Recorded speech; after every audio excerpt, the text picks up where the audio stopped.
Bonjour, monsieur, c'est madame. Et je m'appelle Fabien Moreno et ma camarade s'appelle Lisette Monroy. Et dans cette opportunité, on va vous parler sur la langue du poids, une des périodes les plus importantes de l'histoire de France. Dans cette opportunité, on va toucher à différents aspects très importants. Dans une première partie, on va parler sur les principaux repères historiques. Ensuite, on verra les personnages protagonistes de cette étape. Après, on va parler sur les tests aux titres littéraires qui marqueront l'étape exposée. Ensuite, on va parler sur les progrès suivis par les Français dans l'étape et on va finir avec les types de français parlés ou utilisés au longtemps de l'étape. D'accord? Maintenant, ma camarade va vous parler sur les repères historiques. Bien, bonjour à tous. Comme mon camarade a dit, je vais vous parler de les principaux repères historiques de la langue du roi de France. Au cours du XIIe siècle, on commença à utiliser le français à l'écrit, particulièrement dans l'administration royale, qui employait parallèlement au latin. Dans le genre de Philippe Auguste, c'était l'administration royale avec la nomination des belles dans le nord du pays, des sénéchaux dans le sud. De même idée, au IIIe siècle s'apertura des œuvres littéraires en français. Maintenant, on va parler sur les personnages protagonistes de cette étape. Dans cette partie, on trouve à Philippe Auguste, et c'est le roi de France qui avait considérablement agrandi les domaines royaux. On trouve à Marco Polo, qui a rédigé des voyages en François. On trouve à Louis IX, et c'est un roi de la France. Et c'est grâce à il que les François a commencé à avoir une influence plus grande dans le territoire.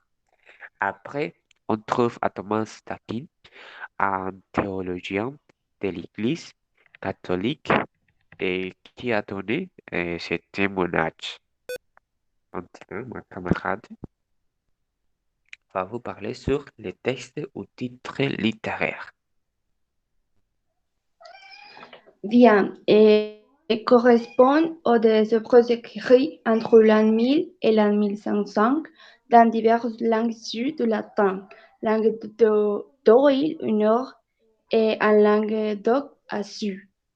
D'autre part, Sergio Cortés apparu au XIIe siècle qui va trouver les troubadours chanter l'amour parfait dans leurs poèmes et Chrétien de Troyes qui a écrit les romans de table ronde alors que la fin de la période offrait une poésie lyrique authentique avec Rotebeuf au IIIe siècle et surtout François Villon au milieu du XVe siècle.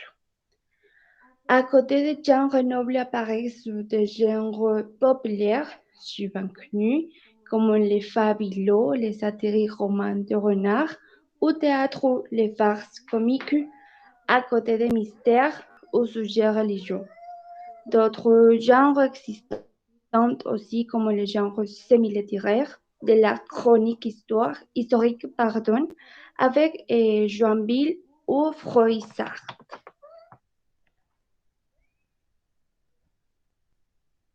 Bien, et maintenant, on va parler sur les progrès suivis par les Français.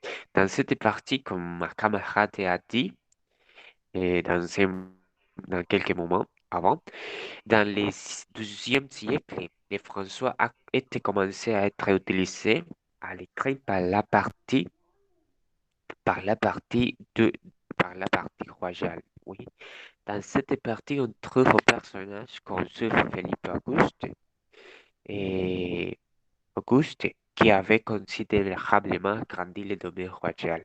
Dans le troisième siècle, et les périodes où apparut des œuvres littéraires en François, et c'est pas, on trouve dans cette partie personnages comme Marco Polo qui a rédigé ses récits de voyages en français. Et bien, dans cette partie, c'est important tenir en compte que les François a été commencé à être utilisé malgré le latin a continué à avoir l'influence les plus grande dans les territoires. Et aussi, on trouve que c'est après que Louis IX accède au pouvoir que la langue française a commencé à s'utiliser dans les territoires. Lisette? Bien, et finalement, je vais vous parler de le type de français parlé utilisé au long de la langue du roi de France. Vous pouvez voir sur la diapositive un exemple d'écriture ancienne. En français à l'époque, et pour ceux qui ne tiennent en son parler, ne certains.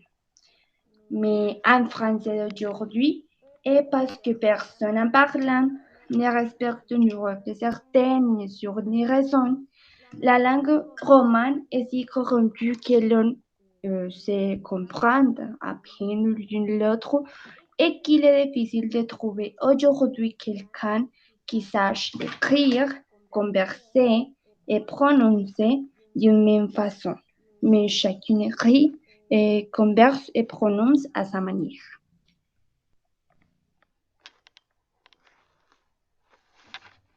D'accord, merci beaucoup pour votre attention. Merci beaucoup. Au revoir. Au revoir.